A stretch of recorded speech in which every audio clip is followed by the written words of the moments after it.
Hey guys, it's Kristen, and today I am going to be teaching you guys some tips and tricks on your American Girl doll photography.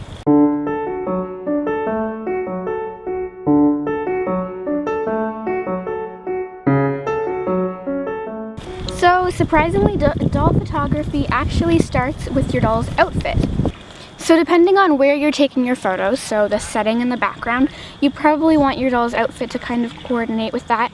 So let's say it's the summer, it's nice and hot and bright and sunny outside, and there's flowers and she's in a garden. She probably wouldn't be wearing a winter coat. So just think about that when you're taking your photos and try to get her outfit to match what's going on in the scene. Also, photos with dolls that have nice, neat hair in them usually are a lot more popular. The second thing that you might want to keep in mind when you're taking photos of your dolls is the lighting. If you're taking photos outside, then you probably want to do it around when it's nice outside, it's sunny and bright, and there aren't a ton of clouds, because clouds tend to kind of shadow on your doll's faces and it's kind of hard to see what's in the photo. My favorite time to take photos is when the sky is perfectly blue and there are hardly any clouds to be seen. Also, when you're taking your photos, it helps to have the sun behind you, because then you can see what's on your camera screen much more easily and there won't be as many shadows in your doll's face. Like I already said before, when you're taking photos, you always want to make sure that you have a nice setting in the background, because that is kind of what makes the photo nice. And because when you're taking photos, you can normally see a lot of the background unless you're doing like a really close-up photo. Since we are taking photos of dolls, you probably don't want something really huge and obvious that looks like it shouldn't be there in the background of your photo. So as you can see, you can't really see the whole entire tree here, so it looks like it could be a doll-sized tree, I guess, or whatever, unless she's, you know, in a gigantic rainforest with huge trees. But right now you can see that this is a pretty good angle right now. And as you can see, this is not as a great of an angle because, you know, Sage Kenzie is sitting there all nice and prettily, and then there's this huge trampoline in the background. And I mean, unless you're taking photos of a doll having an awesome trampoline adventure, I wouldn't recommend having a huge human-sized object in the background. Finally, the last thing that I'm going to be talking about with you guys is focus. When you're taking any photos in general, you probably want it to be focused in on the doll, especially with doll photography, so that you can see her nice and clearly and the background has a nice blurred effect. So I'm going to show you guys how to get that. When I'm taking my photos, I like to use either my Canon Rebel T5, which is what I'm filming with right now, so I can't really film the camera, but there's a picture on the screen right now so that you know what it looks like. And what I used to use is my mom's old camera, which is the Canon Rebel EOS XS1000D. So whether you're using a fancy Canon DSLR camera or just your phone, any kind of camera will work for doll photography.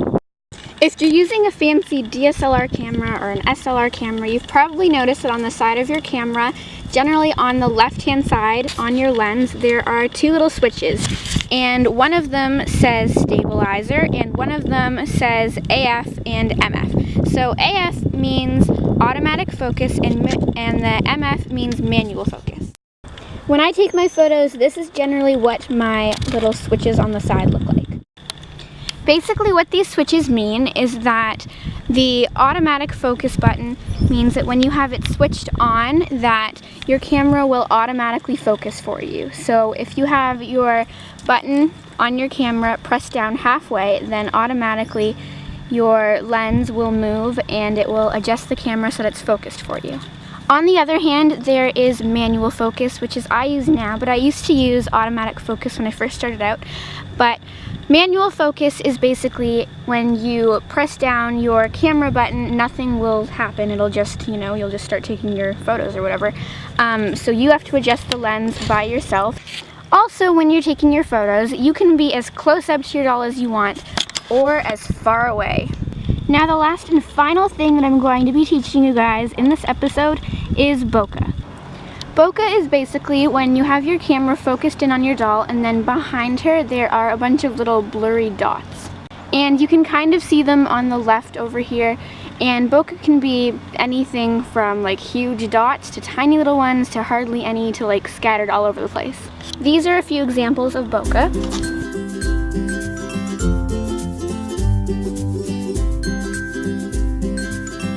And And now I'm going to teach you how to do it. When I'm trying to achieve bokeh in my photos, I tend to like to put my doll up a little bit higher than my camera, so either on like a hill or a bench or something, so that she's a bit higher up than my camera is. I do this because then that way you can see the background behind her, and you want your background to be fairly far away from the doll itself. This is a good example of what you want your setup to be like. So you can see the doll's face, and then you have a nice big area behind where you have a nice background about a few feet away from her. Then basically when you're ready, you're just going to focus your camera on the doll and take the photo. Uh-oh, so let's say it didn't work. Well, it depends on what your background's like. It might not be the right background for bokeh to happen, so don't worry, don't be discouraged. You can always try again, and that's what I'm going to do.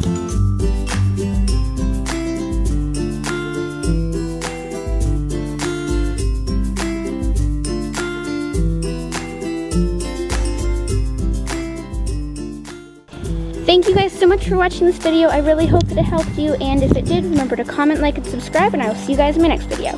Bye guys!